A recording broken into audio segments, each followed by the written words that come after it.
ಇವತ್ತು ನಮ್ಮ ಪಕ್ಷದ ಬಾಗೇಪಲ್ಲಿ ಶಾಸಕರಾದ ಸುಬ್ಬಾರೆಡ್ಡಿ ಸಾಹೇಬ್ರವರ ಮೇಲೆ ಇ.ಡಿ. ಅವರು ರೈಡ್ ಮಾಡಿದ್ದಾರೆ.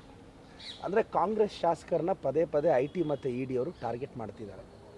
ಸುಬ್ಬಾರೆಡ್ಡಿ ಸಾಹೇಬರು ತುಂಬ ಕಷ್ಟಪಟ್ಟು ಬಡತನದಲ್ಲಿ ಮೇಲೆ ಬಂದು ಬೆಂಗಳೂರಿಗೆ ಬಂದು ಅವ್ರದ್ದೇ ಆದಂಥ ಒಂದು ಸಾಮ್ರಾಜ್ಯವನ್ನು ಕಟ್ಕೊಂಡು 3 ಬಾರಿ ಸತತವಾಗಿ ಶಾಸಕರಾಗಿ ಪಕ್ಷನಿಷ್ಠೆ ಅಂದರೆ ಅದು ಸುಬ್ಬಾರೆಡ್ಡಿ ಅವರು ಅಂದರೆ ಅದು ಪಕ್ಷನಿಷ್ಠೆ. ಅಂಥ ಒಂದು ವ್ಯಕ್ತಿಯನ್ನ ಇವತ್ತು ಇ.ಡಿ. ಅವರು ರೈಡ್ ಮಾಡ್ತಿದ್ದಾರೆ. ನಾನು BJP ಅವ್ರನ್ನ ಕೇಳ್ತೀನಿ, ಅಮಿತ್ ಶಾ ಅವ್ರ ಮಗ ಜೇಷ ಅಂತಿದ್ದಾನೆ, ಅವ್ರದ್ದು ಒಂದು ಕಂಪನಿ ಇದೆ. ಆ ಕಂಪನಿ ಟ್ರಾನ್ಸಾಕ್ಷನ್ ತುಂಬ ಕ್ಲೀನಾಗಿದೆಯಾ? ಐ.ಟಿ. ಇ.ಡಿ. ಅವ್ರಿಗೆ ಆ ಕಂಪ್ನಿ ಕಾಣಿಸ್ತಾನೇ ಇಲ್ಲ.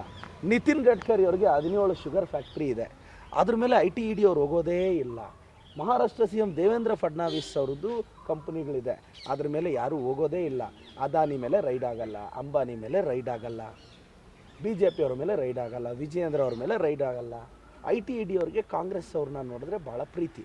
ನಾನು ಒಂದೇ ಒಂದು ಮಾತು ಕೇಳೋಕ್ಕೆ ಇಷ್ಟಪಡ್ತೀನಿ, ಕರ್ನಾಟಕ BJP, ಸೆಂಟ್ರಲ್ BJPನ ನೀವು ಎಷ್ಟು ಟಾರ್ಗೆಟ್ ಮಾಡಿದ್ರೂ ಹೆದರೋ ಪ್ರಸಕ್ತಿನೇ ಇಲ್ಲ. ಆದರೆ ಬರೀ ಕಾಂಗ್ರೆಸ್ ಲೀಡರ್ಸ್ನ ಟಾರ್ಗೆಟ್ ಮಾಡಿದ್ರೆ ರಾಜಕಾರಣ ಎಲ್ಲೋಗ್ತಾ ಇದೆ? ಆಯಿತು, ನಾಳೆ ನೆಕ್ಸ್ಟು 28ಗೆ ಸೆಂಟರಲ್ಲಿ ನಾವು ಪವರ್ಗೆ ಬರ್ತೀವಿ, 29ಗೆ ಇಲ್ಲಿ 28ಅಲ್ಲಿ ನಾವು ಬರ್ತೀವಿ, 29ಗೆ ಬರ್ತೀವಿ. ಆವಾಗಂತೂ ಖಂಡಿತವಾಗೂ ಹೇಳ್ತಾ ಇದ್ದೀನಿ, 29ಗೆ ನಾವು ಪವರ್ಗೆ ಬರ್ತೀವಿ. BJP ಅವ್ರನ್ನ ಹುಡುಕಿ ತಿಹಾರ್ ಜೈಲಂತೂ ತುಂಬಿಸ್ತೀವಿ. ಅಂದರೆ ಅವ್ರೇನು ಮಾಡ್ತಾರೆ ಅದನ್ನ ನೀವು ಮಾಡ್ತೀರಿ? ಅಲ್ಲಲ್ಲ, ಈಗ ಅವ್ರು ಅದು ಮಾಡಿದ್ರೆ ನಾವು ಮಾಡ್ತೀವಿ ಅಂತ ಹೇಳ್ತಾ ಇದ್ದೀವಿ ಸರ್. ಅವ್ರು ಕಲ್ಲು ಹಾಕಿದ್ರೆ ನಾವೇನು ಫ್ಲವರ ಹಾಕ್ತೀವಿ? ನಾವು ಪಾಟು ಸೇರ್ಸ್ ಹಾಕ್ತೀವಿ. ಅವ್ರು ಕಲ್ಲು ಹಾಕಿದ್ರೆ ನಾವು ಫ್ಲವರ್ ಎಲ್ಲ ಹಾಕಲ್ಲ, ನಾವು ಪಾಟು ಸೇರ್ಸ್ ಹಾಕೋದು. ಅದವ್ರಿಗೆ ಈಗ ನೀವು ಕಲ್ಲು ಅಂದರೆ ಹಿಂದೆ ಕಲ್ಲು ಹಾಕಿರೋದಕ್ಕೆ ಅವರು ಈಗ ಆಗ್ತಾ ಇದ್ದಾರೆ ಅಂತ. ನಾವು ಹಿಂದೆ ಏನು ಕಲ್ಲು ಹಾಕಿಲ್ಲ, ಮಾಡಿದ್ರಿ, ಕಲ್ಲೇನು ಹಾಕಿಲ್ಲ.